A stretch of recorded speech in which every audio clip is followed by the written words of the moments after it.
Je vais m'excuser encore une fois de plus auprès de ceux que mes mots pourraient vexer, parce que je n'irai pas par le dos de la cuillère. Nous allons nous attaquer encore aux mots qui miment l'Afrique.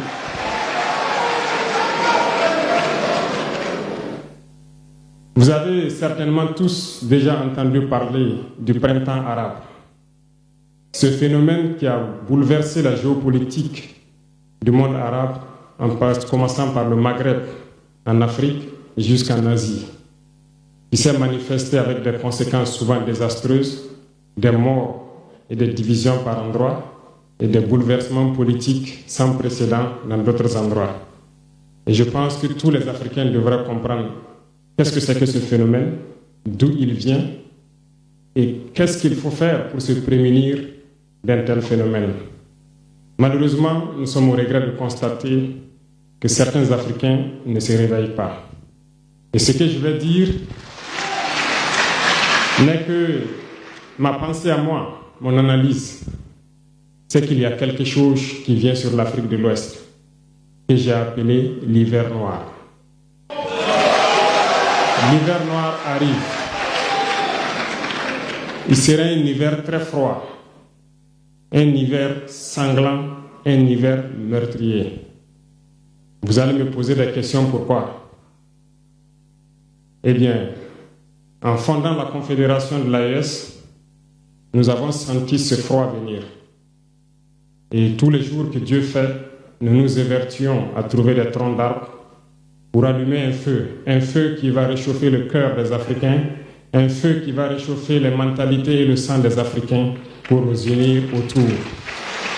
Nous nous sommes évertués également à faire la chasse aux loups pour essayer d'utiliser leur peau pour faire des manteaux pour nous protéger du froid de l'hiver. Nous nous sommes évertués à construire des montagnes, de grandes montagnes pour briser le vent de l'hiver qui devrait s'abattre sur nos communautés. Malheureusement, force est de constater que certains Noirs sont là tous les jours à arroser nos troncs d'arbres d'eau fraîche pour qu'ils ne puissent pas brûler. Ils se transforment en loups ou font en sorte que nous, chasseurs de loups, nous ne puissions pas surprendre le loup.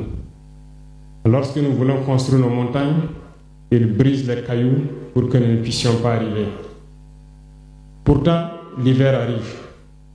Et quand l'hiver viendra, devrions-nous permettre à ceux-là qui combattent de venir se protéger avec nos manteaux qu'on a confectionnés, avec les montagnes qu'on a construites pour nous protéger des vents, ou encore se réchauffer avec nous autour du feu. Telle est la question qu'il faut qu'on se pose. Qu'adviendra-t-il donc du panafricanisme quand l'hiver viendra? L'hiver viendra parce que la guerre se transporte en Afrique de l'Ouest.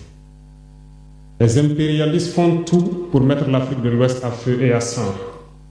Mais du sommet de l'État jusqu'à certaines populations, soit nous faisons semblant de ne pas voir venir le danger, ou bien nous sommes nous-mêmes complices de ce qui va arriver. Le chaos pourrait s'installer. Je dis bien pourrait s'installer. Beaucoup de gens pourraient mourir. Nous allons nous entretuer de manière tellement atroce que pendant ce temps, ils seraient là à piller nos richesses, à imposer leur volonté. Et ceux qui vont survivre de cette tragédie n'auront que deux choix. Soit s'unir pour toujours contre l'impérialisme ou se résumer à être des esclaves jusqu'à disparaître. Il faut donc se prémunir de l'hiver noir qui vient. Nous ne pouvons pas comprendre que les Noirs en Afrique de l'Ouest ici prient Dieu que les terroristes tuent des populations noires. Nous ne pouvons pas comprendre que des chefs d'État lâches se cachent derrière des médias, soi-disant médias, pour décourager, insulter, activer la haine entre les populations. Ces individus qui sont sur leur plateau, qui tous les jours du matin au soir crachent leur venin toxique pour attiser la haine entre les communautés, ils sont généralement très vilains. avec leur gueule de musaraigne, ils ne savent que faire cela. Regardez-les bien. Ils sont là avec des yeux de drosophiles sauvages. Tous les jours, c'est cracher du venin. Ils cherchent à diviser les communautés. Sur les réseaux sociaux, ils sont là et ils sont nombreux. Pourquoi est-ce que nous, Noirs, cherchons à cultiver la haine entre nous? Et par hypocrisie, on se dit frère. Il faut que nous puissions nous dire la vérité de manière très crue, quitte à ce que ça vexe, on va s'excuser, mais il faut que nous nous réveillons. Pourquoi est-ce que le noir est comme ça? Pourquoi est-ce que nous ne pouvons pas voir le danger venir, nous unir et nous prémunir? Pourquoi est-ce qu'il faut que par nos comportements, nous allions affronter ces dangers qui risquent de nous décimer? Mais d'autres ont fermé les oreilles. Ils font semblant de ne pas entendre la politique de l'Autriche. Des peuples se complaisent dans la colonisation. Ils aiment cette domination. À peine s'ils n'appellent pas les impérialistes, venez nous coloniser. Nous aimons être vos esclaves. Nous nous posons souvent des questions lorsqu'on voit les réactions. Ces pseudo-intellectuels décérébrés qui sont là à longueur de journée à entamer des débats en toute indignité, en toute malhonnêteté, comme s'ils ne voient pas la réalité des exemples qui se présentent à nous. Il y a plein d'exemples. Lorsque la démocratie fait certaines choses contraires aux règles même qu'elle s'est fixées, ils ferment les yeux là-dessus. Mais ils sont prompts à nous appeler juntes ou putschistes. Mais soyez sûrs d'une chose, nous sommes unis et nous resterons unis. Et nous devons ouvrir les yeux. L'AES va évoluer. Tout n'est pas forcément rose. Tout ne peut pas aller au rythme que nous souhaitons. Mais nous avançons sereinement et nous allons arriver à notre objectif. Et quand viendra l'hiver,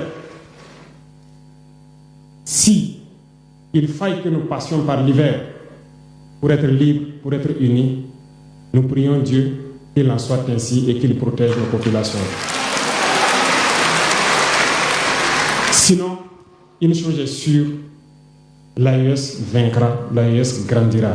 Restez sereins parce que nous avons confiance en nos populations.